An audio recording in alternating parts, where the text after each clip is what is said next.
Olá, pessoal, sejam muito bem-vindos a mais esta nossa análise visual de hoje, orgulhosamente trazida pela Ford College. Só um lembrete rápido: para mergulhar de cabeça no ecossistema Web3 e descobrir materiais educacionais incríveis, é só acessar forge.college. Bom, hoje o nosso objetivo é absolutamente fascinante. Nós vamos construir um verdadeiro projeto de engenharia focado em pesquisas. Pense nisso como criar uma planta baixa, super meticulosa, para evitar que a sua pesquisa vire aquele buraco negro terrível de dezenas de abas abertas no navegador. Quando a gente estuda um tema complexo, não dá para coletar dados de qualquer jeito, né? A gente precisa de um sistema infalível. E vale lembrar que a nossa análise de hoje vem logo na sequência daquela nossa lição sobre o enquadramento do relatório analítico. Lá atrás, o nosso foco principal era fazer as perguntas certas e delimitar bem o escopo, lembra? Pois é, agora o cenário muda de figura. Chegou a hora da gente sair da teoria daquela formulação estratégica de perguntas e começar a construir uma máquina de verdade, projetada para encontrar essas respostas de forma totalmente sistemática. É aqui que a mágica acontece e a teoria vira prática. Então vamos dar uma olhada no nosso roteiro super estruturado de hoje. Nós vamos passar por 5 etapas rápidas. 1. Do caos à ordem. 2. A matriz de evidências. 3. A extração automática de metadados. 4. A pontuação e síntese manual. E 5. A validação da matriz. Bora lá? Começando pela etapa número 1, do caos à ordem. Vamos ver como transformar links perdidos em dados totalmente reprodutíveis.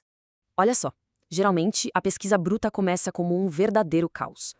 É aquela velha história, uma pasta de downloads parecendo um cemitério de PDFs com nomes aleatórios que a gente nunca mais acha.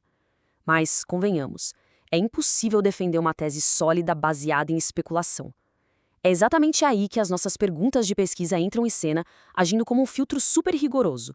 Elas capturam as evidências sólidas de verdade, como benchmarks e documentação oficial ali na direita, e descartam na hora aquelas opiniões inflamadas e achismos de redes sociais que estão ali na esquerda. O que nos leva à nossa etapa número 2, a matriz de evidências. Ela é literalmente o coração de toda a nossa pesquisa.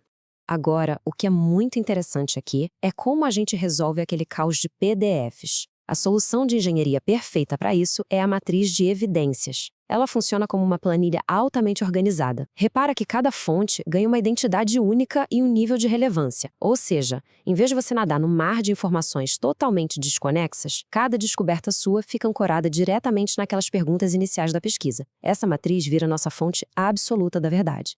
E chegamos à etapa 3. Extração automática de metadados. É aqui que a gente constrói o nosso motor de dados. Pensa comigo, ninguém merece perder horas copiando e colando nomes de autores manualmente até dar cãibra nos dedos, certo? É por isso que a automação entra em cena com um script em Python super elegante, dividido em 3 passos.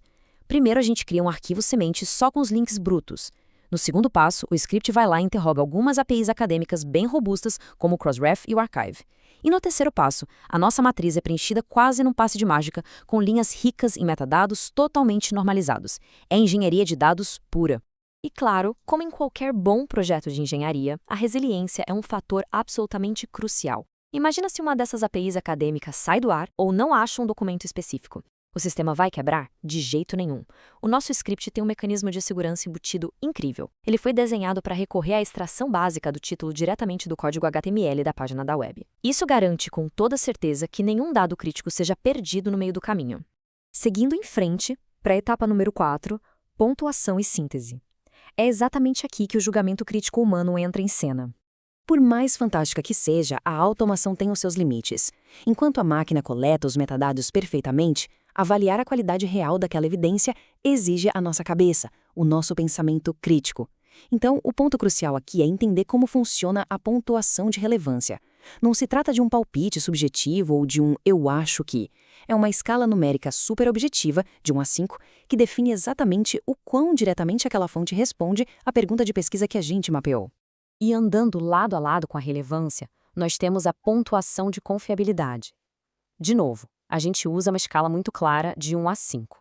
Mas olha só, essa é a métrica que mais vai exigir uma avaliação analítica profunda da sua parte. É preciso investigar de verdade. Essa fonte é independente mesmo? Ela passou por uma revisão por pares rigorosa? Os dados que estão ali têm transparência total? Ou será que tem um viés oculto escondido nas entrelinhas? E eu quero destacar um princípio que é inegociável em qualquer análise séria. A reprodutibilidade sempre supera a certeza subjetiva. Ponto. Cada pontuação que você atribui tem que ter obrigatoriamente uma justificativa documentada numa rubrica transparente. Qual o objetivo disso? É garantir que qualquer outro revisor independente possa pegar sua matriz, ler as suas anotações, seguir exatamente a mesma lógica e reproduzir as suas decisões de forma impecável. Nada de caixas pretas. O que nos leva à nossa quinta e última etapa, validação da matriz. A hora da verdade para testar o nosso motor de dados. Com a matriz toda construída e devidamente pontuada, o nosso trabalho agora exige um teste de diagnóstico completo para garantir a consistência de tudo. Para isso, a gente roda um segundo script automatizado que vai varrer a nossa matriz procurando por 3 critérios de sucesso muito precisos. Primeiro, se existem pelo menos 6 fontes totalmente independentes. Segundo, se absolutamente nenhuma pontuação foi deixada em branco. E terceiro, se temos a cobertura de no mínimo 2 perguntas de pesquisa diferentes. Mas olha, além dessa verificação toda automatizada do código, como uma última camada de segurança analítica, a gente recomenda fortíssimo a validação por pares. E relaxa, é um processo super rápido, 10 minutinhos são mais que suficientes. A ideia é simplesmente você trocar sua matriz com um colega de pesquisa, assim um novo par de olhos consegue bater ali e identificar rapidinho qualquer discrepância nas notas ou notar se alguma justificativa importante acabou ficando de fora. Então, olhando para o panorama geral do nosso projeto, olha como as coisas se conectam. Essa matriz super robusta que a gente acabou de montar aqui serve diretamente como a matéria-prima essencial para a nossa próxima fase. É a partir desse alicerce tão bem estruturado que a gente vai conseguir fazer análise de evidências comparativas e a normalização de métricas de forma segura, garantindo 100% de confiança na precisão dos nossos dados, lá na frente. E para a gente fechar o nosso papo de hoje, eu deixo uma reflexão provocativa para você. Como o simples ato de padronizar dados brutos pode mudar de forma tão drástica a maneira como a gente interpreta o desempenho de sistemas complexos como uma blockchain? É incrível notar que, quando a gente remove aquele caos inicial e o viés humano não documentado, a clareza do que sobra é simplesmente surpreendente. Muito obrigada pela companhia nesta nossa análise de hoje e não se esqueçam, este conteúdo foi orgulhosamente criado pela Ford College. Para explorar ainda mais insights valiosos e entender todas as nuances da Web3, deem um pulo lá em ford.college. Um grande abraço e até a nossa próxima imersão.